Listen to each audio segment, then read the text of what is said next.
Hello guys, here we are in Trial of Ascension, 70th floor. We're going to be taking on the boss. I'm going to walk you guys through each wave this time. From floor 70 and up, I'll walk you guys through the floors because some of these can be really hard and really annoying once you start getting to this point. But again, I'm here to help you. So the first thing we're going to do is we're going to go to the monster collection. So we can look at a couple monsters that are going to be very, very important for you so you know what they do, right? So I'll meet you there. Okay, so typically I would show you only the boss stage monsters, but for this one specifically, I want to show you guys this unit. This unit is Brand, or Brian, whatever. He's the Wind Death Knight. You're gonna want, when you're going up to the boss on the second wave, you're gonna be finding these guys there. These are guys that we're gonna be focusing on, and at the very least, if I'm gonna tell you guys to focus on these units, I want you guys to know why. So he revives a dead ally and evens out the HP ratio of all allies. And he's partnered up with Rena, the Water Epicon Priest, which she gains shields and all that. We're going to want to aim for this guy first and make sure we're crowd controlling the other ones as much as we can. Because we do not want any problems, right? They're going to keep us in that stage way longer than we have to. But I just wanted to point this guy out before we get to the actual monsters in the final fight. Okay, so one of the first monsters we're going to see in that final fight is Perna. Now, what I've noticed about this final fight is that this fight is about staying alive. It's about healing tons and tons and tons. And it's like the combination is actually pretty good. You got the light, I don't want to call him Wuchi, but you got the light Taoist and Perna, which the Taoist will prevent death or even out HP instead of the ally taking fatal damage. And Perna, every turn, will recover the HP of all allies by 10% every turn. And since this is floor 70, that's going to be a lot of HP for the boss to recover.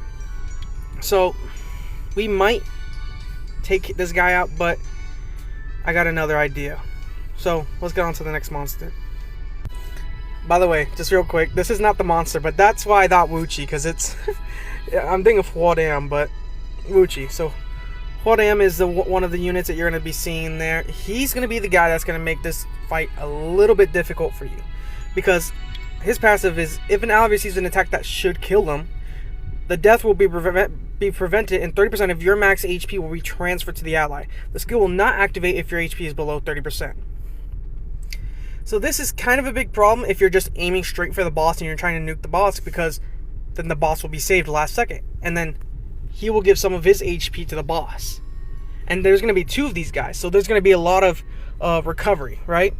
So what we could do is we could aim for this guy first. But another thing we also have to remember is that there's Perna in there. And we just went over Perna's passive where he recovers HP by 10%. So we got to make sure we're taking these guys down as fast as possible. Now, if you do have a slow team, or a team that doesn't necessarily nuke down big opponents like Crow or whatever, or if your team consists of units like, if you have the Sath team or the Vermos team, those teams might have a bit of a problem, a bit. But Disturb HP recovery is something that can definitely solve this. So unrecoverable, which, believe it or not, you get on Sath, you get on Colleen. I guess if you have Vigor, but we're talking about if you're a beginner here, you're most likely not going to have Lauren. So bring your Sath, bring your Lauren, Vigor, Colleen, whatever, and let's actually get into this final fight. Okay, so when we're building our team, we got to consider everything that we're going to need for the entire stage, not just the boss fight, but the entire stage. I did mention that on wave 2, we do have to worry about those Brians.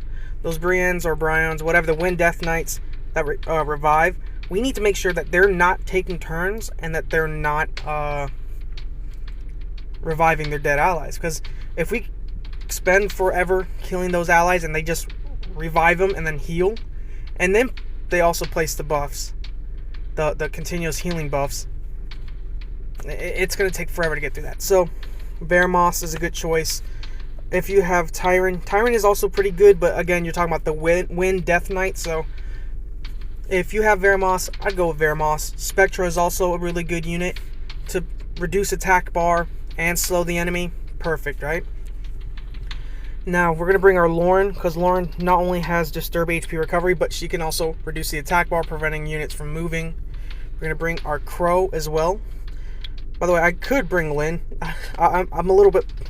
I'm not proud of this. I'm not too proud of this.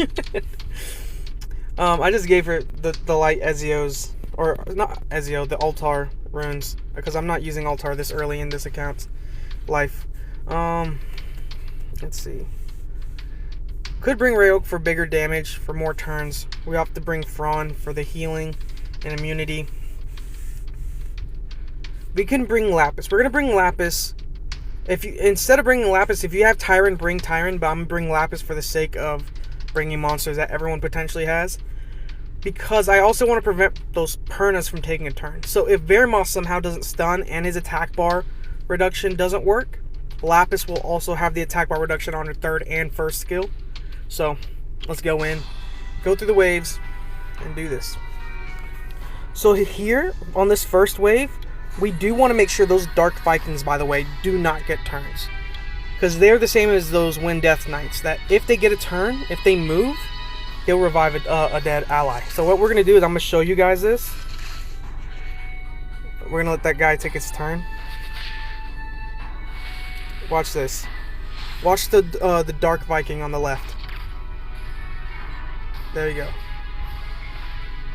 Now, it's not that bad because it's like 1 health. But it could be bad the further in the fight you get, because if you see me, I'm doing this. I'm just showing you as an example, right? That could, again, prolong the fight for people, and that's just generally annoying. I figured, like, at the very least, I'd show you guys what these units do. But at the end of the day, if you know what you're doing, if you know what you're aiming for, it makes this fight easier. Now, the arenas, you do not aim for it to the last second. Stun the enemy. The Wind Death Knight on the left didn't get killed, so we're going to kill him. We're going to do this. None of them got defense break. We're going to have to kind of like split on them. So it's like, you see, we're kind of getting this. Oh, we got this. I didn't expect Vero to proc that many times. Okay, we aim for the one in the middle. Kill this one off. Then we aim for the arenas. Now, you don't have to worry about the arenas and their shields, only because it's like, if you have Crow, you can nuke that thing down. If you have that Sath team, you can do so many damage with dots on that team. But whatever. So we're on the final stage. Stun. Okay, we're gonna get this one on the right, and you're gonna watch the Huadam on the left. Watch how his passive procs. And what we're gonna do is we're gonna continuously attack the one on this side, just and try to prevent the boss from moving as much as possible, so we can get that to happen. So now you see both Huadams on low health. Those Pernas can be a problem, but what we're going to do is we're going to try and do as much as we can. Or we can stun them. I mean, that helped to proc, I guess. But essentially what we're doing is, now that we got those Huadam's health low enough, now that we're finally aiming for the boss, they shouldn't be proccing their passive. And not only that, you see that we gave that Lauren put that Disturb HP recovery, so those Pernas are not going to be activating, not on the boss. And then we're going to nuke the boss a little bit. And then we killed it. Now you can just disable the Huadams completely. You can aim for the Pernas completely if that's what makes it easier on you. But that's how you do this stage. I hope you guys enjoyed the video, and I will see you guys in the next one. Peace.